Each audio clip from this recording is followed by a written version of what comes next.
have Dena today, and I'm super excited about this. We've been talking back and forth. You and I are very like-minded when it comes to over-educating women when it comes to your 30s, 40s, and 50s. Mm-hmm. Because I think by and large, most of us kind of jump into that time in our life clueless. About a cliff. Yes. Yeah. About our bodies. Yeah.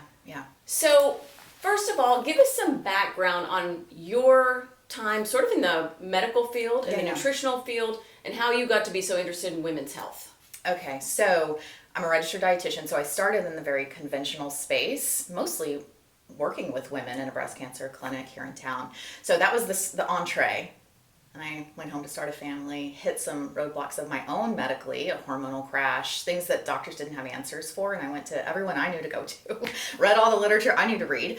And I finally found answers over in the more holistic side of things, which to be honest was quite humbling for me, having been, born and raised in the medical system. I was the expert, we were the experts. To have to go outside of that and get relief and answers was not easy. But it fixed everything. And I sort of came out of that experience with a whole new appreciation for, wow, there's this whole landscape of things that are valid and are legit and are based on human physiology. It's just different. And so then my perspective was more both and. Anything that's valid is on the table, But I also came out of that with a passion to help other women because I knew a lot of women were really strapped, really tired, really struggling, having hormonal symptoms. And so I started helping them one by one. And at that point, I already had a healthy food blog. So it just made sense to start seeing clients as a practice. And that kind of turned into a virtual practice. So, you help whomever, attracts like, right? You help whomever comes to you. So it was a lot of women's health and hormones and thyroid. And that turned into a lot of gut stuff as well. And kind of just whole health for women has been my bread and butter for many years now. And then I walked into perimenopause not knowing. I think I backed into that. Probably I was a few years deep before I really put two and two together. And so my just nature is to learn everything I can learn. And so I kind of time out, went way down to the bottom of the rabbit hole, read all the research all over again on all the things about perimenopause and midlife and nutrition and HRT and just all of it because I needed to know what I was going to do for myself.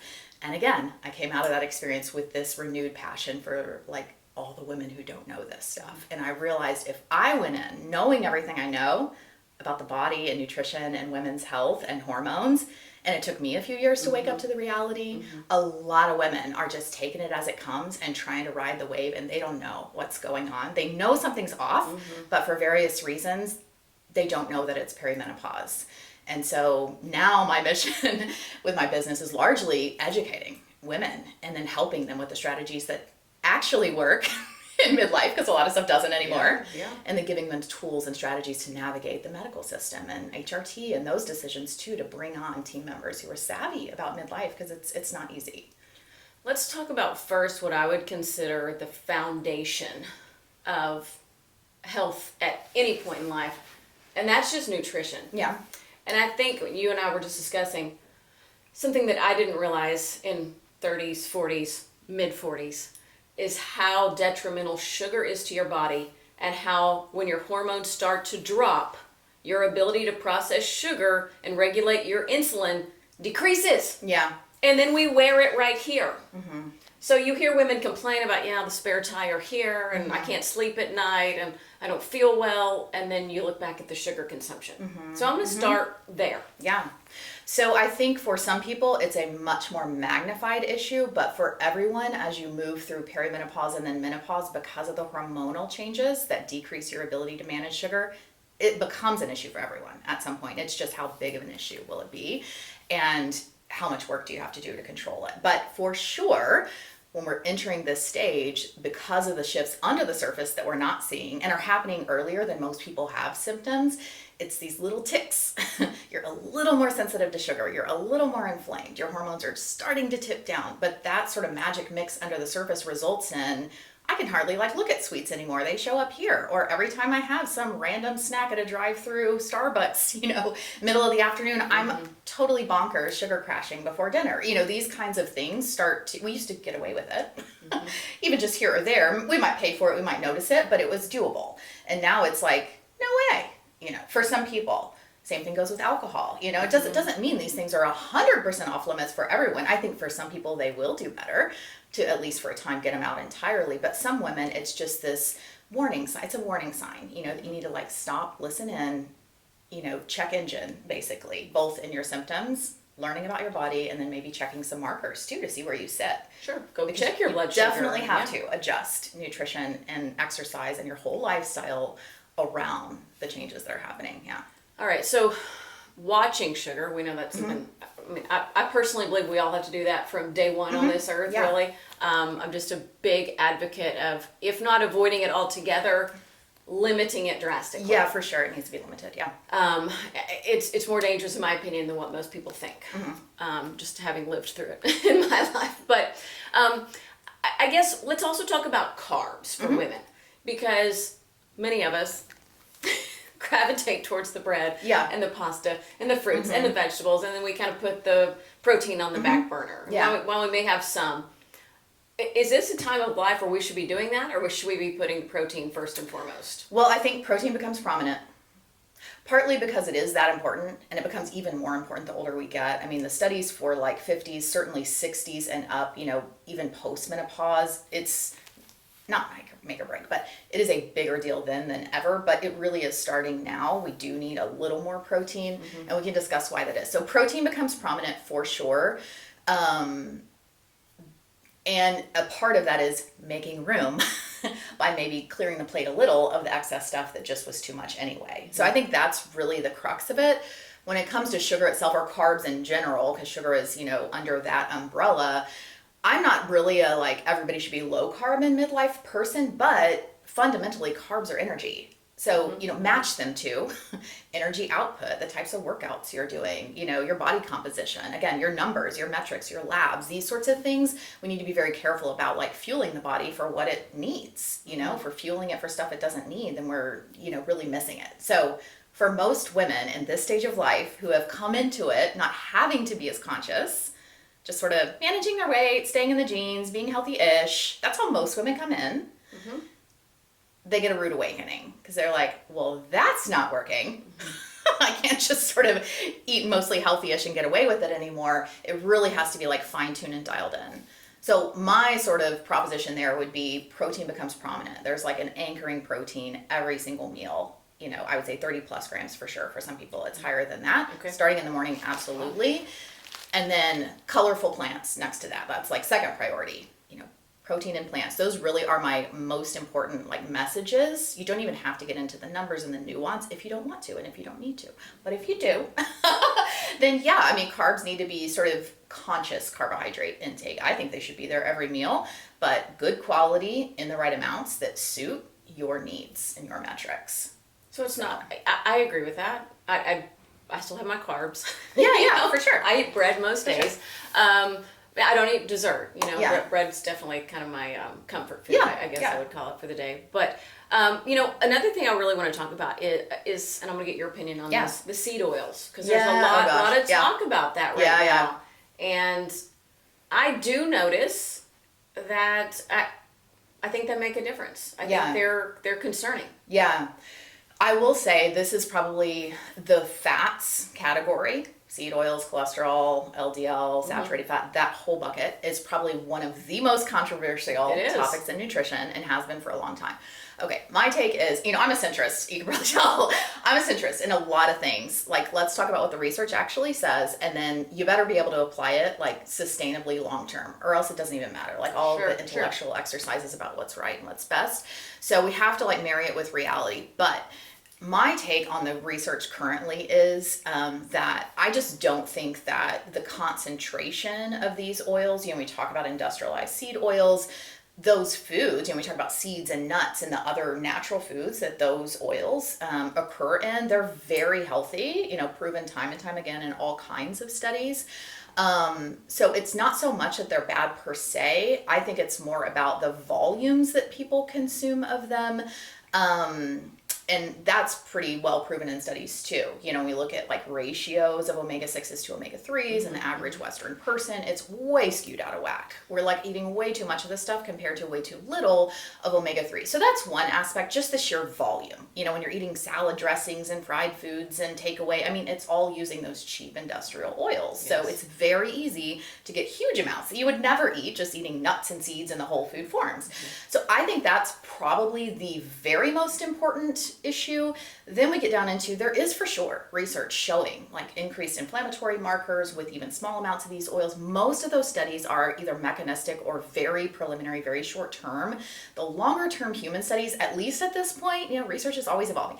At least at this point, don't really bear that out. I mean, they will literally swap canola oil, which is like, you know, forbidden in these crowds that are really anti-seed oils, and show better long-term cardiovascular outcomes, long-term inflammatory outcomes. So I don't know how to fully explain that. It's just that's what the research says. So Okay. I suspect it has more to do with like what's actually in your diet and sort of the overall pattern and balance over time.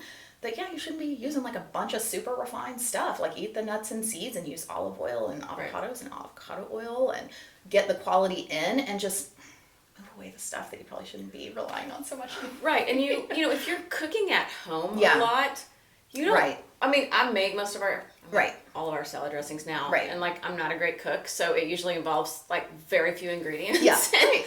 But it's really easy to do at home. Yeah, to not have it is. any. It is. So then, if you are out on a Friday Right. night and you want some tortilla chips, or Exactly. you want some French fries, then your one serving a week, Yeah, for sure. probably going to kill you. For sure. And more That balance. companies are making, you know, either Yeah. true olive oil dressings or lots of avocado oil, you know, offerings out there. I would just say to the consumer, it's so easy to look at the front of the bottle when they're using those terms and assume you know what's in it. You always really do have to flip to the back and read the ingredients if you're interested in like, I want only olive oil or I want only avocado oil. It's out there. There are few and far between. Yes. But if you look, you will find them. Same thing with Yeah. the chips. Mm-hmm. Yeah. Oh, yeah. You can look for the chips and it'll say avocado oil. Okay, Right. still read the Make sure. label and make sure it's not Yeah. a blend, Yeah. or that there aren't some other oils added. And Yeah. you know, again, I think if you're eating at home now, it's easier Yeah, than for ever. sure. For sure. And you know, the other thing I think you have to keep in mind with anything is to look back at, okay, what did our ancestors eat? Yeah, for sure.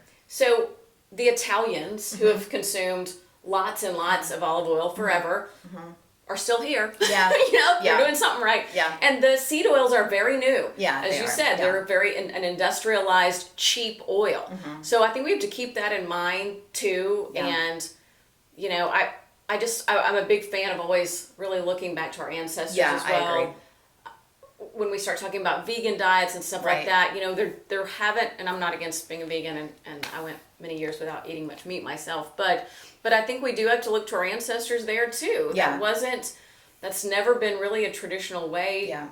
for societies to live. And Right. I mean, I've read so many books from the 1800s, early 1900s, or even more recent ones, and there weren't many people who were vegans No. up until more recently. Right. Right. There I were agree. some. I did read Yeah. a book from the late 1800s Yeah. where a guy was one. He was Yeah. kind of a medicine man and wrote a book. His book wasn't published until about the 1940s, but it was actually written in the 1880s, around there. Really interesting. So he was. Yeah, right. Um, But cultures, by and large, have not really sustained Absolutely. themselves that way. Absolutely. Yeah. No, I agree. It's sort of like the common sense lens, Yeah. I think, is to zoom back and zoom out always, but zoom back in history too, because there's Yes. just so much modernity that has brought awesome things, even from a food perspective, convenience perspective. But, you know, everything comes at a cost. So Yeah. I totally agree. I think that's a good way to double check.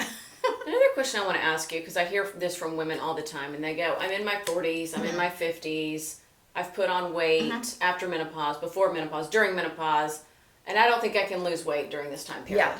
And I think that you have to have your hormones in order, your diet in order. There's some Yeah. other factors that have to be brought into that other than just how many Starbucks lattes are you drinking a day. Yeah.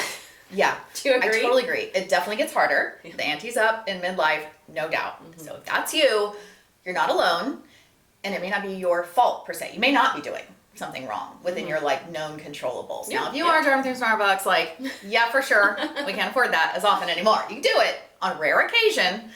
But yeah, you have to cinch up the things that you know You have to get in tune with those eating when you're hungry, not eating when you're not, square meals, less on the grazing, all that stuff, right? Most of us are probably generally familiar with that though.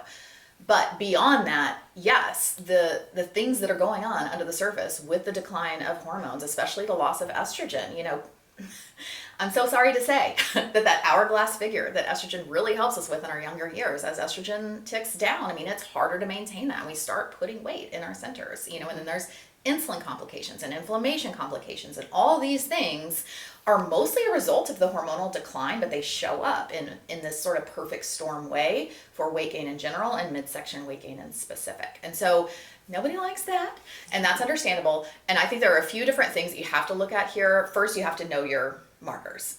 That's just, you know, for sure we can dial in your nutrition, and like I can help you with the numbers for sure. As a dietitian, we can make sure you're not just overshooting accidentally. It's easy to do these days. But if that checks out and your fitness is in order, you know, you're like really working on muscle-centric fitness plan, which we can talk about if you want, but that's a big piece of this too. Like crank up the calorie burn, you know, to help you out with this. If that stuff checks out, then you really want to be looking to, is my thyroid in order? What are my inflammatory markers? What's the blood sugar and insulin situation? Where are my hormone levels? These are the things that really do start to surface in midlife as a result of that hormonal decline, and altogether can make it real hard to maintain weight or to stop weight gain. And the issue with the weight is not just can you fit in your jeans, like it's legit. You know, I'm not against anybody wanting to fit in their jeans. I do too. But we really have to view this from a health lens, right? Like too much body fat is harmful. Now too little is harmful too. And I think it's pretty clear in the literature, especially of larger populations over time, that a little bit of squish as we age is protective, if anything. Protective for bones, for organs, for other things. We just want to make sure it's not excessive and that it's not in this area. Because in this area, we can pinch fat and we can see fat, but it's almost always correlated to also that internal fat that's in and around the organs, that visceral fat.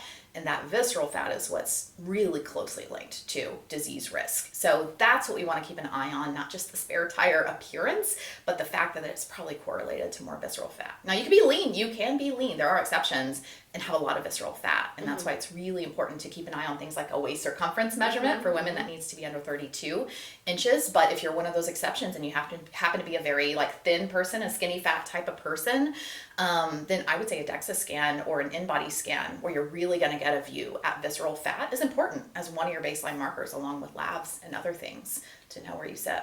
Let's talk about labs for hormones. Yeah. Because for women, that's hard to get. Yeah, it is. Because it's always just a snapshot here. Yes. So let's talk about that. Is it more of, okay, when we're going to a doctor or a practitioner or a nutritionist and we're talking about hormones, how do we go about knowing our levels? Is it just based on symptoms? Okay, so that's a good question. I'm not a doctor, but I do run tests on a lot of women and help them navigate the doctor discussions in the medical side. So you'll hear different things about testing hormones, especially in perimenopause, right? Because perimenopause, just to quickly define it, is like that process toward the ovaries retiring. It could be bumpy, it could be long, it could be short, it could look different ways. But essentially, we're on a decline. But especially estrogen, it's not just a steady tick down. So we don't always know where you are on that timeline, and we can't always correlate today's labs with you're right exactly here on the timeline. It's like a roller coaster. And it's, you know, quick and fast for some women. It's very protracted for other women. So taking labs one day out of the year, or even 3 days in the same month, you don't really know what you're looking at always. Now, for some markers, maybe more than others. Testosterone, okay, that's helpful. Progesterone, maybe. Estrogen is a total wild card during perimenopause. So most doctors, whether they're conventional or, you know, more holistic, most of them aren't real fans of testing your hormones via blood in perimenopause. And I think that makes sense. Like if you just have the money and you just want to see what you see, there's no problem with it. It's just hard to then interpret that and get a lot of information out of it. So the other thing to consider is, you know, the perimenopausal process looks different for different women. You know, 3/4 of us are symptomatic, but 25% aren't. There are period patterns, but usually they don't come till later. And for some women, they look different than for others. The hormone changes are there, but they're hard to track in labs. So yes, it really is a clinical diagnosis, kind of like walks like a duck, it quacks like a duck, it's probably a duck. So that really is how it's defined.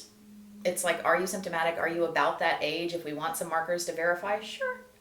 But it's not needed. And especially if you're interested in something like HRT, there's no need really to know your hormones. If you're symptomatic and we suspect this is it, let's tap in a little bit. They're very low dose, especially if they're done prudently. They're going to be started low and slow, and we're going to watch you. And if you respond favorably, guess what? You needed them. Right. And then some will there's a little more watching and checking once you get on hormones for most practitioners. Again, whether conventional or holistic, I think it's wise. Most of them will check your hormones once they start you on hormones, just to make sure we're at least in the ballpark. Different women are going to need different amounts, but we certainly don't want you like sky high or rock bottom. We want to make sure you're like in the zone and feeling great. Yeah. Yeah, the feeling great is... It's important. It is. It is. I mean, this is a great time of life. There's no reason to walk around depressed and anxious and uncomfortable and... It is totally not necessary. Yeah. And so many women, just for lack of knowing there's something more for them, do. And that breaks my heart because I think in general as women, we go through a lot in life. We bear a lot and we are very resilient. And I think we even talked about this briefly earlier, but for those of us who've been through our own like hormonal things in life or child rearing, all kinds of things, we sort of take on a lot and we have new baseline levels of acceptance of like fatigue, mood changes, sleep disruption, all these things have become at different times of life kind of the norm or what we just get through, and we adjust our expectations to it, sometimes not even knowing it. And then perimenopause starts to creep in and we think it's just a little more of that, or just, I don't know, or just something's off. So my big message to women is like, no, it's probably perimenopause, and that is such great news. Because we know how to help this. We can strategically shift our nutrition and lifestyle. We can get HRT on board if it's appropriate. We can address that insulin. We can address the thyroid if it's needed. We can do so much. And like you had said earlier, use the words night and day. It's something I hear all the time, whether it's about adding HRT or making these strategic nutrition shifts. Like, you can feel better. I don't care how bad it is. The other thing too, I think a lot of us go, I'm nervous about taking a drug every day. Yeah, sure. That I'm like, that's a lot. I don't know. Let me think about it. But I think a lot of women are more comfortable. Okay, is it a bioidentical? Is it That's a little easier. And look, I'm in that boat. That's a little. I take progesterone, and so it was a game changer for me. Yeah. I wish I'd started it many years ago, but just calmer, more relaxed. I sleep better. Scream at my husband and kids less. Yeah, they like it too. They love it. They like to use more. But I was a little conflicted to take a pharmaceutical every day, but I was more comfortable in a more holistic realm taking a cream that has, or an oil that has the progesterone in it. So that was a better fit for me. Yeah. But I think everybody has to find out what they're comfortable with and to find the practitioners and the people you trust and who you feel like are going to help you. Yeah. And another friend of mine had gone to a doctor. The doctor's like, you don't need hormones. You're fine. She's like, I'm off. I need some help here. I'm not feeling well. And he was like, you're fine. So she went and found some other doctors that ended up helping her, and she felt much better. Yeah. And actually was able to lose some weight and just kind of get her life back. And so, look, you may run into some practitioners or doctors that you don't jive with. And that's okay. Like, you just kind of move on down the road and find who works well with you at different stages. Yeah. And what works today may not work in a year. That's right. It's not a set it and forget it. No, but to evolve and to understand that there's going to be people out there to help you, even if you run into some closed doors along the way. Yeah, and that's not uncommon for various reasons for women to get closed doors from people who they've trusted their health to, had great experiences with, but this is a knowledge gap for them for whatever reason. So I, am a big proponent of each woman, like, this is on us. We have to take it on if we want good care, and we have to know, just like you said, I may have to knock on a few doors, but I do need to do my own education as best I can up front. You're not going to know everything. That's okay. But at least get a lay of the land, know what you want so that you can identify, like, who does resonate with me? What are the responses I'm getting? When I ask the informed questions, do they at least, like, identify and give me informed answers rather than, like, no, a brush off that is outdated? So I think the personal, like, autonomy and agency side of it is so massive, because just the landscape out there it's hard for women to get help sometimes. And so knowing what's available, knowing what resonates with you, and then just having the perseverance to find the right folks. When you find them, it works. And there's an ease to it. It's not easy. Okay. Yeah. We're not 25 anymore, or even 35. Yeah. But like, you can feel great in this stage of life, and you can be surrounded by, I think, an interdisciplinary team of people that you hand select, that you vet out, that are aligned with you and are taking you where you want to go. It's totally possible. And that's a lot of what I do, is that, like, educating women, because they don't know. They're just going to their same doctor and not getting what they need. And sometimes it just takes, like, learning what else is available and where to get it, whether it's through a conventional doc or not. A lot of options. So many options. Yeah. And it's just a matter, like you kind of put it earlier, finding your team. Yeah. To move forward and talking to other women and seeing what's for worked for them. sure. And not that your case is going to be exactly the same, but I just think there's such value in being able to kind of community together and talk. The other thing that I hear from a lot of women is, in my 30s, I felt anxious some and somewhat depressed at different times, but I was okay. And then I got to my 40s, and then I was more anxious, and I felt more depressed sometimes. And that's hormone. That can be hormones. Yeah, very likely it's a piece of it. Yeah. And that's something that I hate to hear that from women, because it's fixable in so many cases. Yeah. So talk about that can be caused by hormones. Absolutely. Yeah. Mood is highly impacted by hormones. So mood is multifactorial. Sure. Blood sugar, nutrition, therapy is helpful in some cases. Again, the whole multidisciplinary thing. But for sure, and this is getting a lot of play, a lot of attention right now, I think, from the medical community, who are very pro HRT and doing, I think, a fantastic job for women to kind of push that ball down the field with their medical colleagues. But yes, absolutely. I mean, whether it's anxiety, depression, or some other version of, low motivation is big, lack of concentration is big, all of these things that are mood, brain related, because our brain has hormone receptors. And so as we lose those hormones, we're going to feel it. I mean, we're going to feel it head to toe, because our whole body has hormone receptors. But the mood thing, especially early days perimenopause, so like late 30s, early 40s, even for a lot of women, the mood and the sleep are two of the earliest things that I hear complaints about, because that's already on the radar, right? I know when I'm off with mood. I might not know when I'm off with my hormones per se, but I know when my mood is off. I know when PMS gets worse. I know when I don't even like to be around myself. I know when I'm living in a bit of a fog, whether it's like a brain clarity thing or a mood thing. So absolutely, that could be hormonal, especially if, the other things that have worked to help your mood in the past are just not quite enough anymore. I mean, at least ask the question of whether it's hormonal. Yeah. Because I think some of our female hormones are GABA building blocks. Correct. So yeah. when Progesterone and GABA are very tightly correlated. So when it comes to GABA, which is a neurotransmitter that kind of calms us and soothes us, and then we remove that progesterone and GABA goes down, and you can even supplement with GABA as well. Yes, for sure. It's very helpful for a lot of people. And this is, I think, where you get into the nuance, back to that conversation that you mentioned earlier, with a lot of women, very understandably, I would put myself in this category too, generally more hesitant about medications. Not close to them, just really want to try all the other things first. Yeah. So this is where a lot of women, come to someone like myself, are like, well, I really want to do this with food and supplements. I want to do it naturally. And I'm happy to talk about all the things at your disposal, but I think they would be remiss to just not consider hormone replacement and only rely, sort of like forcing a square peg into a round hole, really push harder at the nutrition and supplements and lifestyle, which can do so much, but still might not do it all. That's where HRT can really help, because if the root cause is the loss of hormones, the best root cause approach for that would be to bring the hormones back up. Sure. So mood can absolutely be hormonal, and HRT can be very helpful, especially in addition to all the other nutrition, lifestyle therapy, all that. And there's multiple forms of the HRT, the hormone replacement therapy. So there's the bioidentical, you can go research, and it's not just going to the doctor. It's not, there's other practitioners out there that kind of can help you with that. Yeah, and I think some of the terminology people get hung up on because it's fuzzy, to be honest, and different terms are used interchangeably when maybe they shouldn't be, and it gets hard to sort of parse it all out.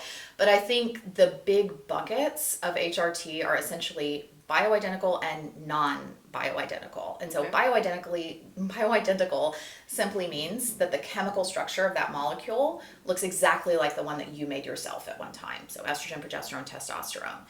Non-bioidentical would be, it looks different chemically. So there are bioidentical versions of hormones they've been available for a long, long time from more like compounding pharmacies, that sort of situation, derived from natural sources, but definitely chemically modified, just chemically modified in a way that they look like your own body hormones. And then more and more, as research has accumulated on the efficacy and safety being better in bioidenticals, more and more FDA approved medications are bioidentical as well. Okay. So that's really encouraging for a lot of women who like feel a little iffy about synthetic or chemicals or drugs. So estradiol, estrogen, from a more conventional prescriber is almost entirely bioidentical at this point in the game. Progesterone, you still have to clarify, but it's widely available in bioidentical form, whether oral or otherwise. So there are more and more bioidentical options, body identical options they're sometimes called, within even conventional medicine. The only differentiation there is that, you know, the dosing may be different than what you would get from maybe more of a compounder where they can dose according to, you know, whatever they feel like you need, and the added ingredients. So there might be red dye, there might be peanut oil, there might be other things that not everyone's going to tolerate or some women just don't want. And that's where, for those women, the option to have a compounder where they can select exactly what's in that thing is really attractive. You're usually just going to pay more for that. But if that's something people are happy to do, it's out there. And there's all kinds of nuance to that conversation. There will be some conventional groups that feel, you know, push this message forward, I think unfairly, that compounding is unsafe. And I think that's categorically not true. But you do want to be careful, you know, to make sure that your prescriber is comfortable with the compounders they're using, that they're, you know, using good manufacturing practices and that sort of thing. But they are regulated at a state level. So that's compounding as a bioidentical, but there are also FDA approved bioidenticals that you can get quite affordably, you know, increasingly accessible from more conventional doctors. And then there's the non-bioidentical side of it, or synthetic side of it. Some compounders will, you know, have these in stock, but largely we're thinking about, you know, medications, conventional docs that still use, you know, the birth control pill or a synthetic progestin, you know, not a progesterone that's bioidentical, but a progestin, these sorts of things, or like the horse urine estrogen that was used years ago. So the synthetic category, I would say, by and large, is not so much the forefront, even in conventional medicine, but it's still, they are still out there. I see them prescribed more progestins being prescribed that are synthetic instead of bioidentical progesterone for some reason.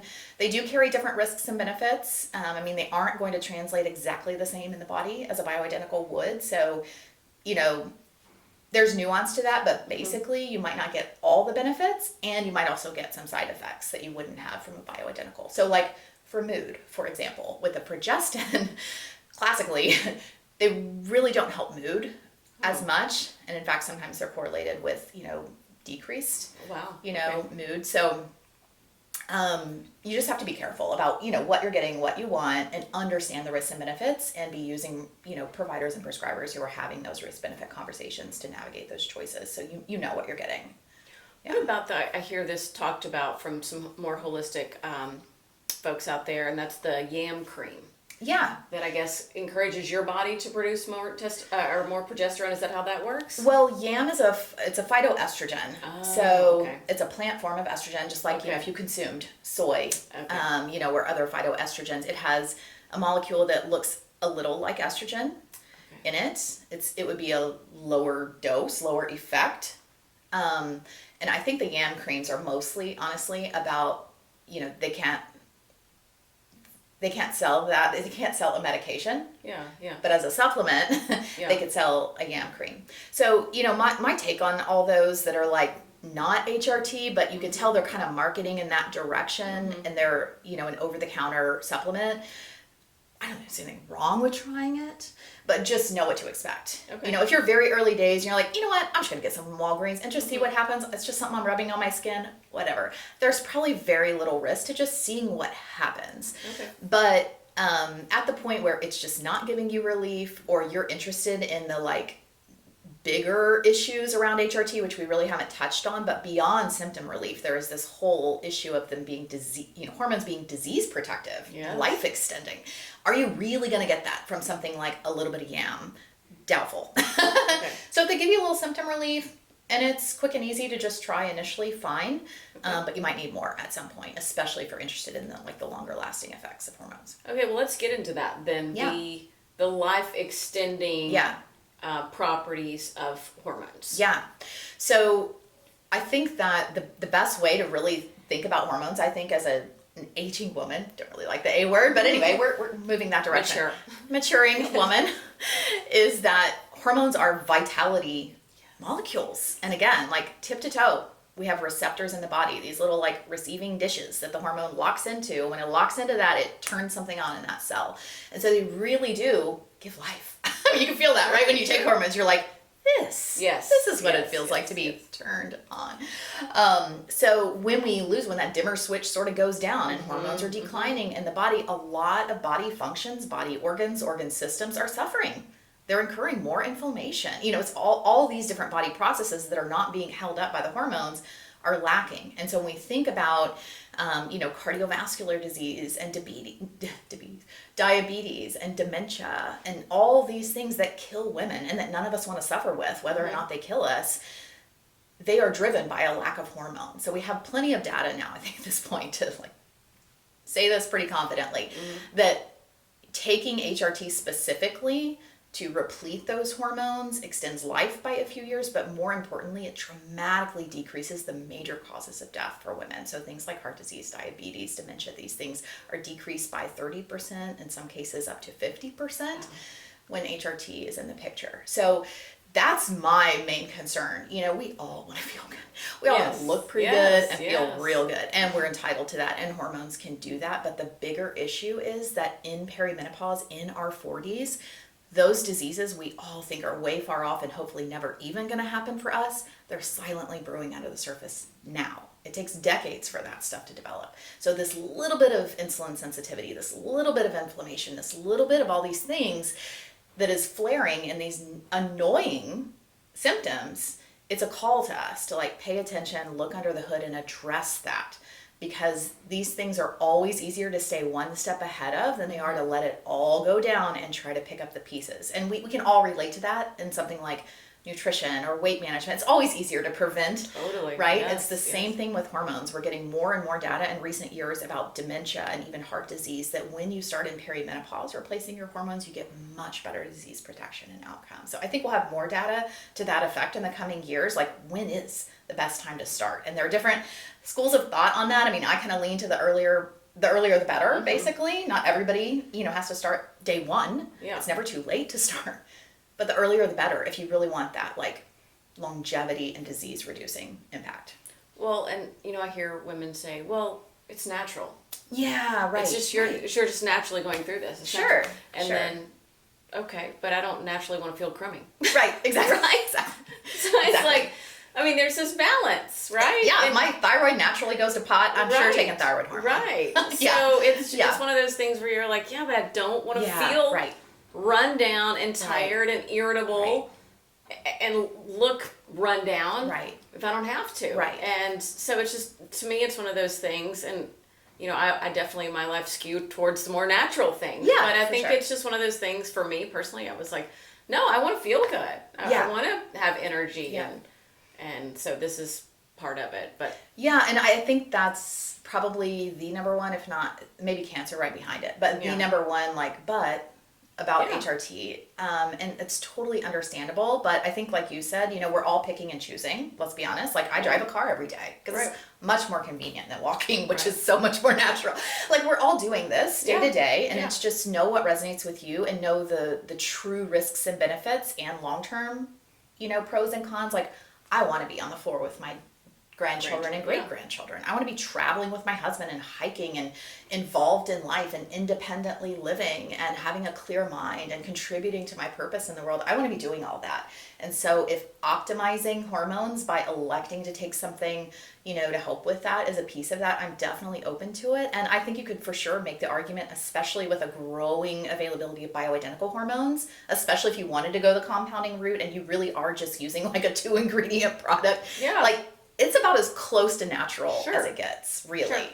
Sure. So I totally get that, but I think we have to zoom out and make sure that it doesn't become an insistence on natural at the expense of what you actually want for your long-term health. Right. Yeah. I want to talk about not just weight management, but lifting weights, working out. Yeah. Because cortisol becomes an issue also. So if you're out there killing with cardio. Yeah. That can play into things. So let's really dive into the working out aspect of menopause, perimenopausal years. Yeah. So again, like everything has to be personalized to the person, but for sure, if you're coming into this like the cardio queen and that's kind of been your, bag of tricks, and then you start seeing a little pudge and you just hit it harder, like you probably need to like pause and zoom out and get more balanced with your fitness plan. So what I think becomes, again, like we talked about protein being prominent, kind of the correlate to that in the fitness category is strength training becomes prominent. It doesn't mean at the exclusion of everything else, because you for sure need the other stuff too. But most women are not real apt to go lift heavy things on the regular. So for a lot of us, it's like just that openness to learning and engaging in strength training. But for sure, again, as we age, and this is absolutely critical, like 50s and up, but it is starting now, we need to put more weight on our muscles and our bones to preserve them. So starting in our mid 30s, but it really cranks up with the loss of hormones by our 50s and beyond, we have a loss of muscle mass. So you're losing, I think it's like 1% a year. Don't quote me on that. But you're actively losing muscle if you're not actively building and maintaining it. And a lot of women, especially if they've been health conscious and body conscious, and that's fine, we've all been there, coming into this have been more focused on body size of jeans, weight on the scale. None of that has anything to do with your body composition. So what we want in this stage of life is to really invest in muscle building, and make sure that we are preserving and hopefully building a little to hedge that, body composition shift and stay ahead of the ball. So you have to strength train. And you could start where you start. You could start with Pilates, you could start with body weight exercises, you could start with purse size weights, but probably eventually you need to be on this slow, safe track toward lifting heavier and heavier. And it's a great time of life to hire a personal trainer who's midlife savvy and can kind of coach you through all that. I do some like minimal coaching with women, but I'm not a fitness trainer. But you really, again, want people who are savvy about midlife. This is not like killing it in the gym because we're more prone to injury. Our joints need to be protected. It really is a whole body process, but we need to be strength training. So I think most people agree, 2 to 4 sessions a week, lifting heavy, where over time you're going up in weight as you're able to without injury. So 2 to 4 sessions a week of strength training, I think, 2 to 4 full body sessions is awesome. And, you can do that in 20, 30 minutes, maybe 40, in and out, done. You can do it free on YouTube. I mean, it does not have to be anything fancy, but it does need to be a core of your fitness routine. Now, in addition to that, you still need a total amount of movement in a day, accumulated steps, just activity in general. Our bodies are made to move, and I think that's ideal if you can sort of sprinkle it throughout the day, certainly for blood sugar purposes, blood sugar managing purposes, mood purposes, energy purposes. There's plenty of data to say that sprinkled, activity throughout the day is even superior than like a big block of exercise. So you need activity.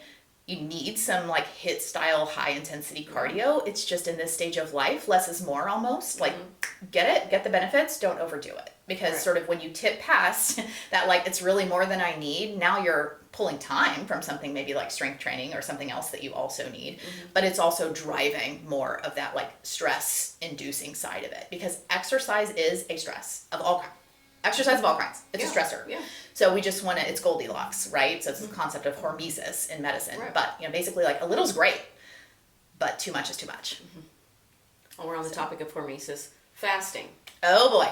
Yeah. We're hitting all the good ones. Yeah. I mean, you seed oils, fasting. You hear different takes on this. Yeah, and, for sure. My husband's gotten to be big into fasting over the last couple of years, and it's made a big difference in his overall body composition.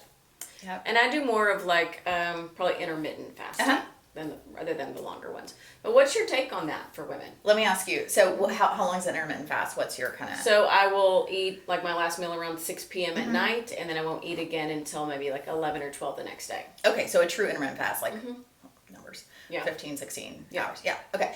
So I think that it's a tool. I don't think everybody needs to do it. I certainly don't think it's first line. Like all that other stuff we've talked about with nutrition and all the things, like that's the bread and butter, really. If you want to layer this on, because it really does help, like close that gap, and it does for a lot of people, I think it's okay unless it gets in the way of eating enough fiber, enough protein, enough calories in general, fueling a workout so that you're not coming in empty and risking injury or poorer performance. Like workouts are big for me. I think we need this like fitness and muscle centric approach to aging, so we protect that and we fuel that. But if you can check those boxes and it genuinely helps improve whatever, sleep, weight, blood sugar, whatever it is, fine. just make sure it really is working for you, and don't, follow it because you're supposed to follow it or because everybody says you have to. You really don't have to, but you can. It's totally optional. I will say there is evolving literature on fasting with like the timing of the schedule, and I think this makes a lot of sense with like circadian rhythms in the body. I generally encourage women to shift their eating if it's possible, which again, family and real life. But if it's possible, I think it would be ideal to eat a good solid breakfast earlier on, fairly soon after waking, but like have a big anchoring breakfast, protein rich, balanced, etc. Go on about your day and close your eating window earlier. Now, families, especially if you're doing a longer fast, that's going to be really tricky. But I would almost rather someone like get up and get those get up and go hormones circulating by feeding the body in the morning, and then just cutting the evening window earlier. But it's not possible for everyone. Are there supplements you think are good for pretty much everybody in this stage of life? Yeah, I think it's just the cost of doing business. I mean, I'm a fan of supplements in general. Not everybody is. That's okay. But I think, the cost of doing business in midlife goes up. So why not have a backup, like an insurance plan? So I would say I would pick probably 3 that are like a midlife stack. Can I guess? Yeah. I guess. Fun. Yeah. What are they? I'm going to say omega-3. Yes. I'm going to say vitamin D. No, but no. Asterisk on that one, yes. And I'm going to say vitamin C. No, okay, No? so I would say a multivitamin. That would be my number 1, actually, just because of like broad nutrient base. I would encourage one. I advise ones that are like a little deeper on the dosing, a little higher dose. Okay. And most of those include specifically higher doses on the Bs, which we burn through more when we're under stress, midlife. Yes. So good quality, broad multi covers a lot of bases. Usually it's going to have 1,000 or 2 of D, so I like get that one for free. Probably second to that, I would say magnesium, mainly because it's not in most multis, or it's like a drop. Yeah. So it's sort of like just rounding out that multi, add some magnesium. But then the third would be fish oil. And I think the data for that is profound. When we think about inflammation, cardiovascular protection. And the brain health. Yeah. So I think, a couple of grams of fish oil a day is safe and very helpful for a lot of people. Yeah, that's my stack. I would layer onto that for individuals depending on their issues, but yeah. Yeah, no, I agree with definitely all of those. The B vitamins get tricky. They do, for some people. Yeah. Yeah, I can't process some of them, and so I am always having to cherry pick multivitamins based on those. I've just gotten where I really don't take them. I just have to try and get it through food. Yeah. I can't really eat anything that's enriched. Yeah. My body just can't. And there are hacks, just sort of like FYI. Sometimes there are hacks with certain nutrients that'll upregulate your processing of those. Okay. Like you can pair with it, certain nutrients sometimes for some people, and we can like get the Bs in there. Okay. But it's also not necessary. You could get it through food, like you say, and choose products that have lower levels or none. Yeah. Okay, now my last question, because this is becoming popular, I would say. I've seen it a lot lately. Getting back to eating organ meats. Oh, yeah. And or using, so more of a homeopathy, I guess, type approach, in that like cures like. And this was not really on my radar until a couple of years ago when I read a book called Deep Nutrition. Yeah, I'm familiar with it. Great. Which is a great book. Mm-hmm. And so she's a medical doctor who wrote this incredible book on nutrition. And so then I started going, well, maybe I shouldn't roll my eyes at that anymore. Let me look into this. But so that sort of evolves that concept of when you're eating liver, it helps your liver. Or when you're taking cow thyroid desiccated, it's helping your thyroid. So what's your take on that? Yeah, so it is interesting how many things correlate, or like walnuts are good for the brain. They have omega-3s. They look like a brain. It's like crazy. It is. In nature. Carrots in the eyes. Yeah. I mean, there's so many things. Yeah. I tell my kids that all the time. Yeah. If something's going wrong in your body, then start looking for the foods that look like that part of the body. Yeah, it's bizarre, but it's kind of a fun process to look for those frequently things. Works. Yes. Yeah. So organ meats are excellent when it comes to nutrition, as I'm sure you know after reading that book, but they are also excellent specifically in nutrients that are hard to get elsewhere. So vitamin A, being probably most prominent on that list. There are very few foods, eggs, but even then you have to eat a pile of them, that would really give you a large amount of vitamin A, which is so good for the liver, by the way, and eyes and so many other things, skin. The immune system, the gut immune system, so many things. But Yes, I love organ meats for their nutrient density. So ounce for ounce, they are like the best. They're the best on earth. Like they're the most nutrient dense food on earth. The problem is, are you really going to eat, a serving a few times a week? Like most people aren't. Some people do. In some cultures they do. They that's true. cook it regularly, which I think is wonderful and beautiful. I didn't grow up like that. I have a like literal gag reflex after a certain amount. I can make a pate with like white wine and cream cheese and herbs, and I can like dress it all up, and then I'm getting really this much liver. Yes. And even then there's like a cutoff valve, and I'm like, I'm done with that. Yeah. I can't do anymore. So you can take them in capsules, you can get them in powders. The powders still taste like organs, so you're still going to get that same flavor coming through. You can take them in capsules, but then you're also down to the volume issue. Like, are you really going to swallow handfuls of those? Well, yeah, the Probably serving's not. usually 6 capsules for the desiccated ones. Yeah. So I love it as a food. If you're open to eating it and rotating it in, I think it's wonderful nutritionally. Most people, when it hits real life, are not going to do that sustainably. So I think it's wonderful. Okay.